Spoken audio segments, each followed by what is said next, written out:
Hi guys, I'm Ben, welcome back to the channel, and today I explain you why is it wrong compare Half Life Alyx with the most recent VR games and with those arriving in the next weeks, month. Really guys, don't do that. Do not compare Alyx with your games. It's a big mistakes that the most of the newbie of VR do, and it will ruin the experience with the actual games, because so far there is no game that can stand the comparison with Half Life Alyx. Like, share, subscribe and ring the bell to stay up to date. Come find me on my Facebook page Advanced VR Fair and buy your favorite games on Instant Gaming following the link in the description, so you will support the channel.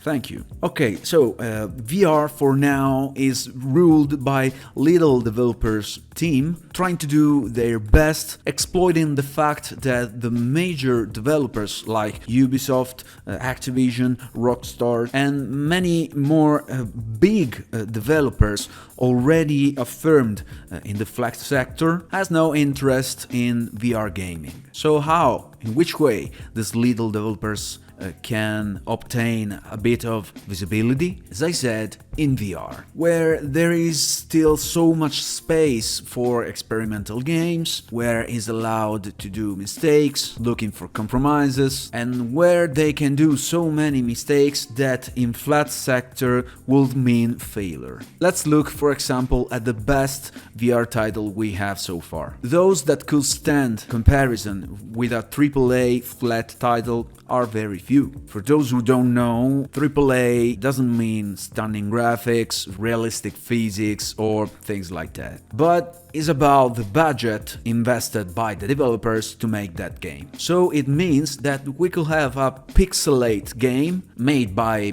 Ubisoft for which has been invested, for example, $1 million, and this will make that game a AAA. Of course, this is directly related to the quality of that game, because the more you invest on it, the more you can pay more professional personnel to work on this game with more experience and with more knowledge that can contribute to make a game that aim to perfection. Now, how many games we have in VR that respond to this requisite? We can say none. So far on the VR market we have two kinds of games. Those games offering a complete experience when you can do different action in the same game, like shooting, climbing, driving vehicle and so on, all in the same game. And then we have those I call experiences, which are more like simulation rather than game, that aim to make the user live an experience when you can do only one kind of action, but very well cured and detailed. What game can we mention among the first kind? Let's say, for example, Aspire 1. This game is strongly inspired to Metal Gear Solid. You play as a robot guided in remote to accomplish some mission and objectives. You can do everything in this game. You can shoot, you can run, you can walk, you can climb, you can go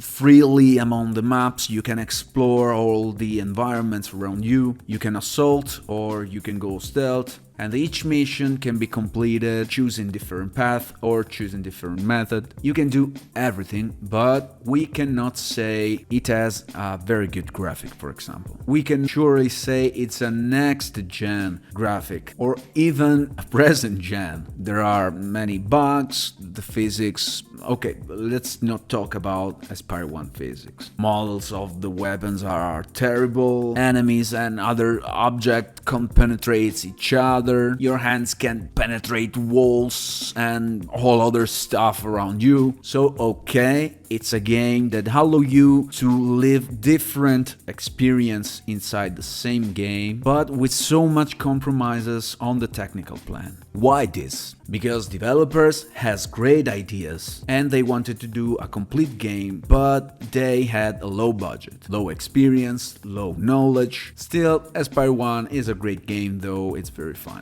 Now let's take The Climb as an example for the second kind, the experiences. If we talk, for example, about the graphic, Aspire 1 can stand the comparison with The Climb. The Climb, it's more detailed, it's more immersive, it's more realistic. It has less bug, less problems. It has a realistic graphics and not a cartoon-like graphic to impact as less as possible on the hardware. Rather, graphical effects in the climb are made right to exploit as much as possible a certain gaming hardware. It's all fantastic, but game experience is limited to one action only, the climbing. In this case, developers wanted to invest all the low budget to a single action game. Very well realized to give the player the most realistic experience about climbing. So every mechanics about climbing has been realized very accurate. It has less video game concept, but the experience is very limited. In this game, you can only climb.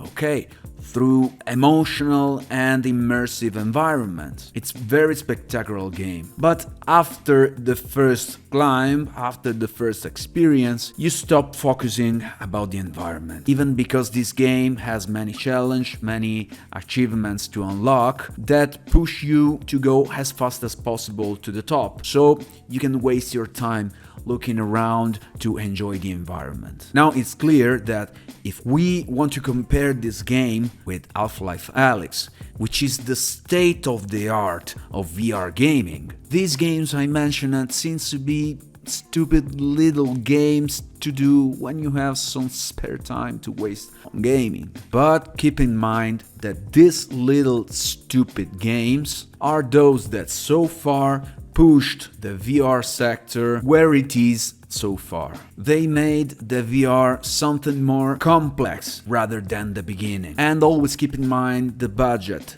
invested to develop these games. Now, for example, would Death Stranding have been how is it right now if it was made by a single person or a little team made by few person with low experience, low knowledge and low budget? Okay, maybe they could have write the same story, but on the technical side, would we have had the same product? But what's the difference between Death Stranding and Half Life Alyx? Death Stranding is the arrive of something. For example, on the PS4, together with The Last of Us Part 2, is the highest point we ever had on console gaming. A console which is already old gen. Alyx, instead, even if it's a game that comes directly from the future, because know that we will never have a game like Alyx before the next 3, 4, maybe 5 years. Even if so, Alyx represents only the start of VR gaming. And it's a point, technically talking, that many developers still haven't reached yet. And also Alyx cannot be categorized inside one of the two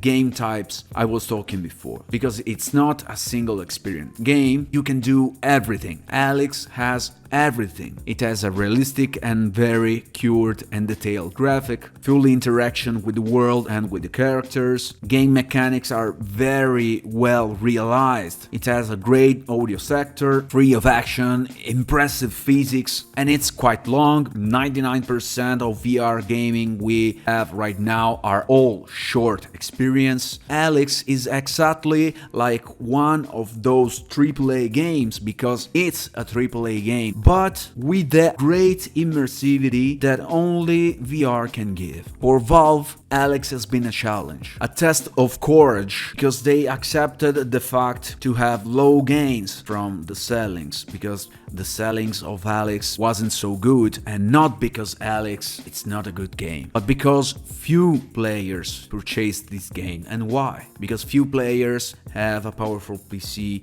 to run Alyx, because Alyx is also a highly demanding game, and I'd say less of the half those who own a high-end PC also own a VR headset. So there are very few person in the world that can play Alyx. If we think about Cyberpunk 2077, few players have a PC good enough to play this game at the maximum of the resolution and the graphical settings. So few players can enjoy this game at its maximum. And how much players could have played this game if Cyberpunk 2077 was VR game. But yet Valve knew already all these things, but still they accepted the challenge. They did a real act of love, because if you are a developer and you accept the fact to invest a high budget on a game, and you know that probably you were lost part of the budget, you really love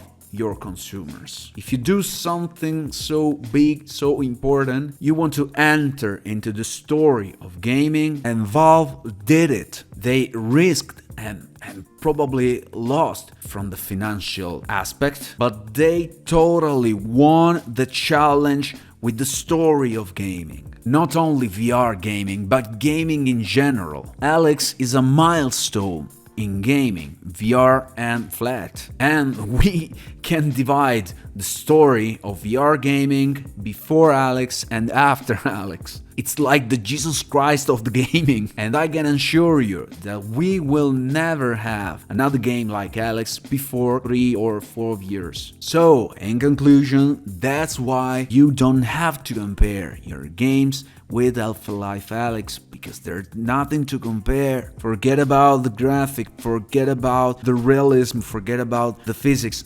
forget about Alyx.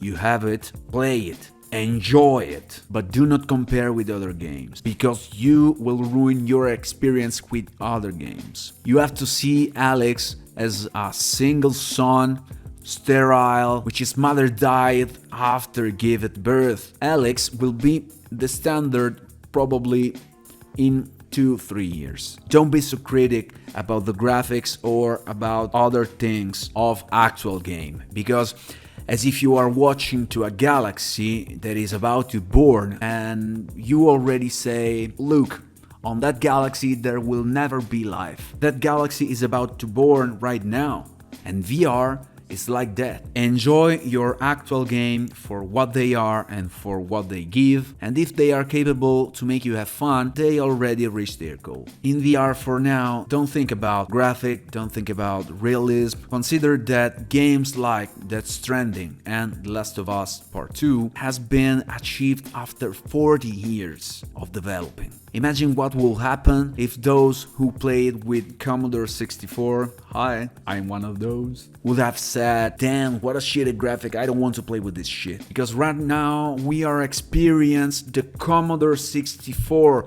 of VR. Games like Doom Eternal, Death Stranding, The Last of Us Part 2 are right after 40 years. So be patient, enjoy your games, and for now, forget about Alyx. Let me know down in the comments what you think about it, let me know if you agree, let me know if you're not, but be kind. Close. Well, thanks for watching, like, share, subscribe, and ring the bell to stay up to date. From Ben and Soul, see you to the next one, see ya in VR. Ciao ragazzi.